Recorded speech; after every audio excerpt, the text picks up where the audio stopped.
now you have a solution. And the solution does not take that long. This isn't depression. We don't have to delve into your childhood for this. You can fix this in like a few weeks.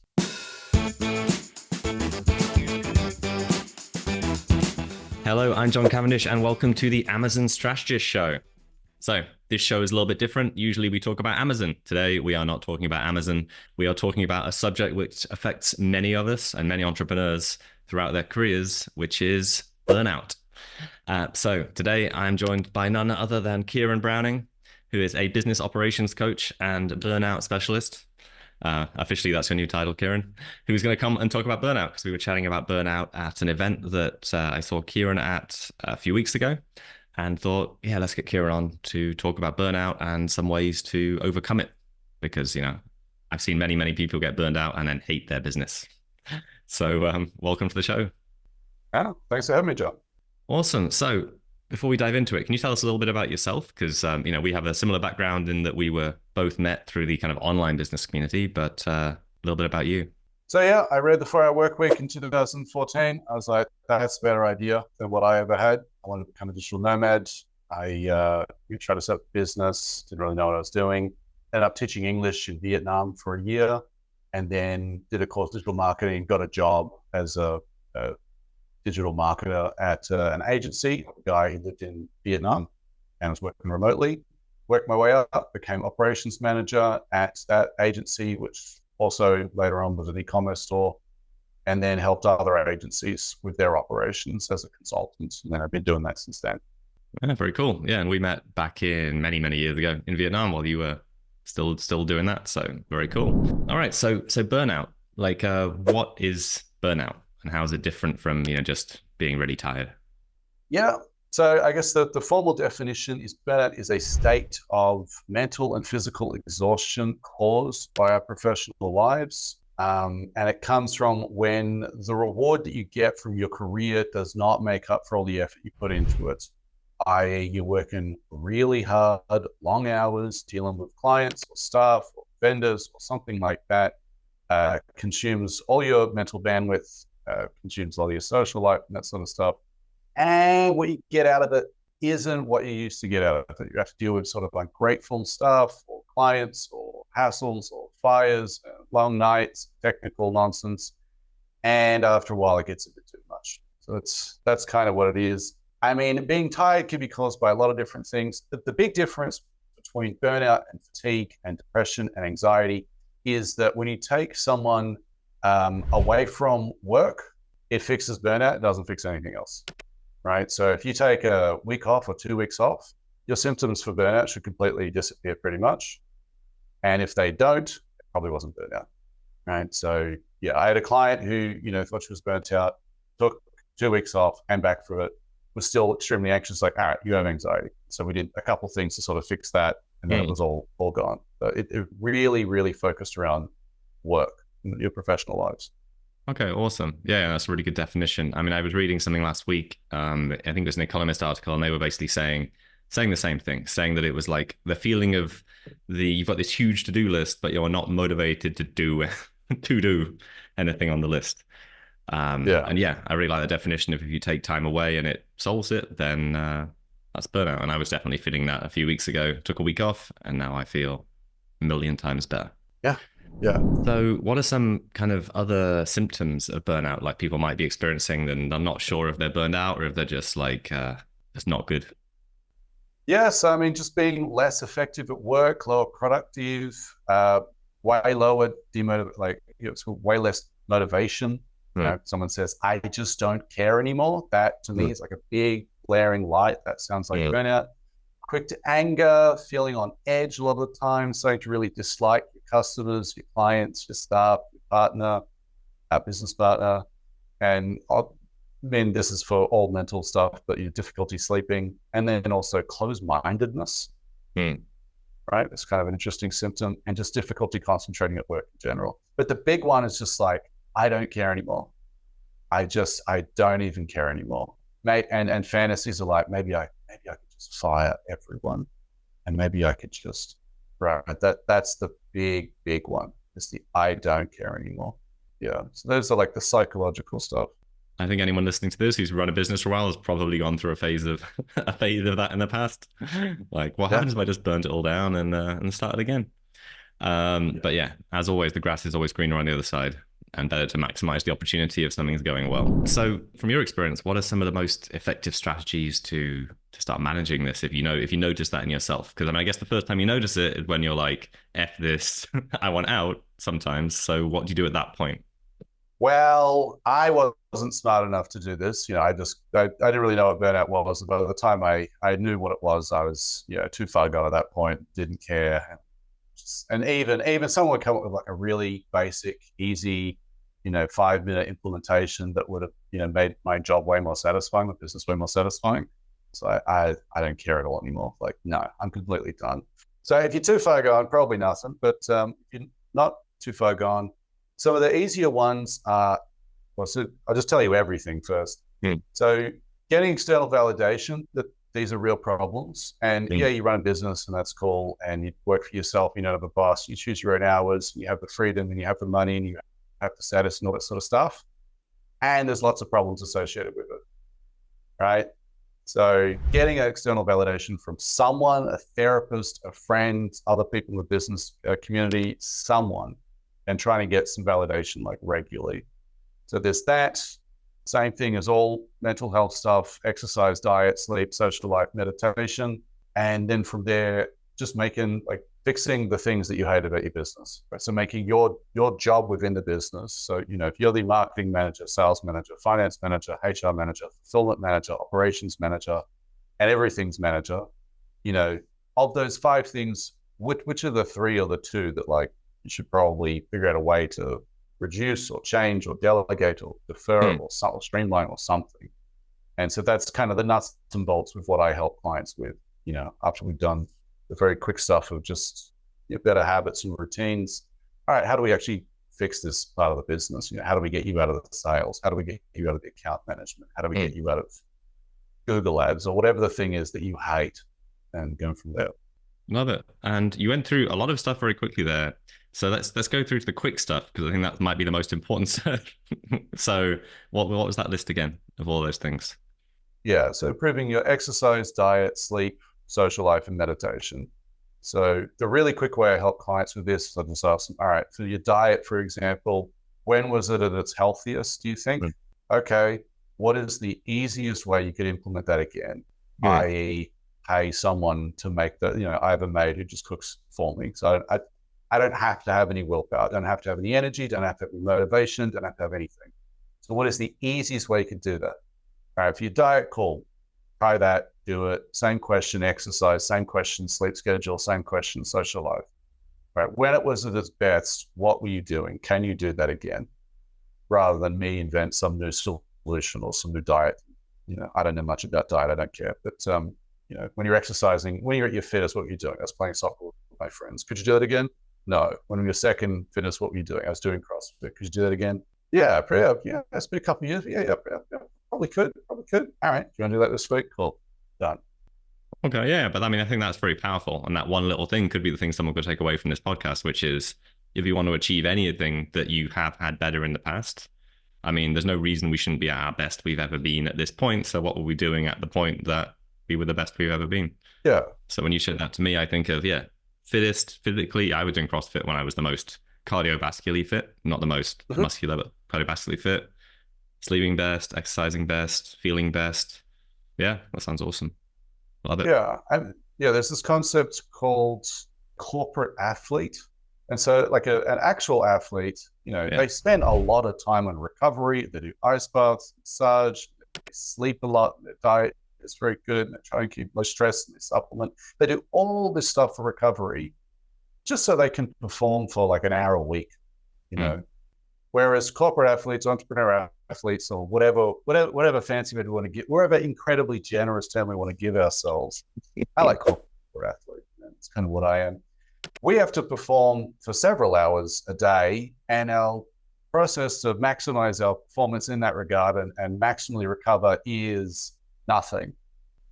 Is drinking too much, sleeping too little, eating crap food, not having a social life, no supplementation, that's typical for entrepreneurs to just do absolutely nothing to recover and then expect and then demand optimal performance from yourself. Be very mean to yourself regarding all of that, and then further worsen your productivity, and then worsen how you talk to yourself, and then worsen how you feel about your business, and then worsen the burnout. So that's the fun cycle of all this. I love the fun cycle. We should rename it. So yeah, can you share any success stories or case studies from like recent clients where they've been feeling in a certain way and you've helped them through that? Yeah. So when I first started finding out about burnout, a client was I just help clients improve their systems and processes, but a client was saying like, yeah, I just don't really care anymore. That sounds like burnout. So I had him do a quick online test, super burnt out. And then I was like, well, interesting if I test all my clients for this. And I did. And I think like 5 of the 7 were like severely burnt out. I was like, oh, okay, I think I'm onto a thing here. So one of the examples, she was running a info product sort of coaching community business, making probably like $1 million a year or something like that. And really, what she really didn't like was getting negative feedback. Like that was torturous to herself, and kind of dealing with staff that she felt were sort of taking advantage of her a bit. And the workload was just unnecessarily large. And this was a pretty easy one to fix, just because there is a very specific way you can give feedback. I actually learned it from Mads, that when you do it that way is quite fine, where it's just, this is the very specific behavior that I have observed. Here is the very specific change that I want you to make. And here is the very specific reason why. Can you do that? Great. Awesome. And it's like 25 seconds. Just quick and just very, very narrow, very actionable, easy to do. And that can just take a massive amounts of emotional weight off. So I got her doing that, and that worked great. Got her starting to set boundaries with staff, and sort of just, when someone asks you a stupid question, just ask about like, what did Google say? What did customer support say? What did SAP say? What did this say? And just through changing your own behavior, you can change your staff's behavior quickly. And the third one was, all right, I mean, all these product launches that you're doing, do you have to do that many a year? Could we do half as many as that? Could we not just use evergreen products instead or something like that? It's like, yeah, I guess we could. And then got her to take 2 weeks off. Done. Right. Went from extreme burnout to nothing. And because we measure it every week. I was like, okay. I mean, we did there's all sorts of stuff that I thought we were going to have to go through and set up SOPs for most of the business and delegate math. Like, no, often it's like small things that can do that. I love it. And it sounds like, yeah, she had amazing transformation through your time working together. So that's super cool. Yep. I saved her $100,000 in HR budget. So that was a good testimonial. Sweet. Like invoiced her for 99, I hope. I hope to. Cool. So, I mean, are there any lifestyle or mindset changes that entrepreneurs can make before they start feeling like this to prevent themselves, from burning out too easily? Yeah. I mean, just ask yourself the question, if this was someone else, like if I was employing myself, does this seem like the optimal work balance that I would expect from an employee, for them to work every single day and for them to stop working never, right? But how you feel is probably not crazy. It's probably like pretty much in line of like, yeah, I work from the second I wake up to the second I go to sleep most of the time, and I haven't taken a holiday in 2 years. How am I supposed to feel in this regard? And so just all right, could I take a Sunday afternoon off from work completely? Could try it again for all of Sunday. Did that, try it again for all of Saturday and Sunday. Then try all right, can we start working at 11 p.m.? All right, we start working at 10 p.m., now 9 p.m., now 8 p.m. And start to carve back a schedule that wouldn't drive anyone insane, right? So it's the time thing, which unfortunately is a thing that you often want to do least, is just like spend less time working. But if you force yourself to do it, you'll figure out ways to cut back on time and realize that I actually don't have to reply to clients within 35 seconds. and I don't need to be in Slack all day. And I guess I don't actually have to do that project just yet. But if the time you permit yourself to work is all the time, you'll come up with lots of work to do during that time. True. Yeah, I've seen that. Seen that myself. And also, when I stopped working evenings, stopped working weekends, stopped working like doing meetings 2 days a week, it made things much easier. And nothing changed in the operations of the business. So yeah, I mean, it's great to take a week off and then see what changes, because you might realize, like I did, that I work a lot, and then when I'm not there, I still make the same amount of money. So probably not forever, but at least for the moment, Yeah. But even just psychologically knowing, it's like, if I took a week off, I wouldn't die, the business wouldn't explode. And that's actually quite relieving. For sure. Yeah. I mean, it means it's something, we built something bigger than ourselves, which is really cool. Yeah. So is there anything else that I should be asking or we should be talking about with burnout specifically? Maybe about boundaries and healthier boundaries with staff and clients. Love it. Let's talk about boundaries. So what are your kind of tenets around boundaries? Yeah. So I mean, with boundaries, an easy way to think about it is just like, all right, what do whoever the troubled party is, what do my clients, customers, staff, business partners, vendors, suppliers, or whatever expect from me, which they maybe shouldn't, and just write it out. And then ask yourself, like, would I expect someone to do this for me? Would I expect someone to reply to an email that wasn't important within 5 minutes? No. Okay, why do I have to do that for them then? Right? Do I have to, I need to fix it right now? This is not an emergency. I can fix this within a week. I fix it right now, really. I wouldn't expect that from another person. So maybe I shouldn't have to have them expect it from me.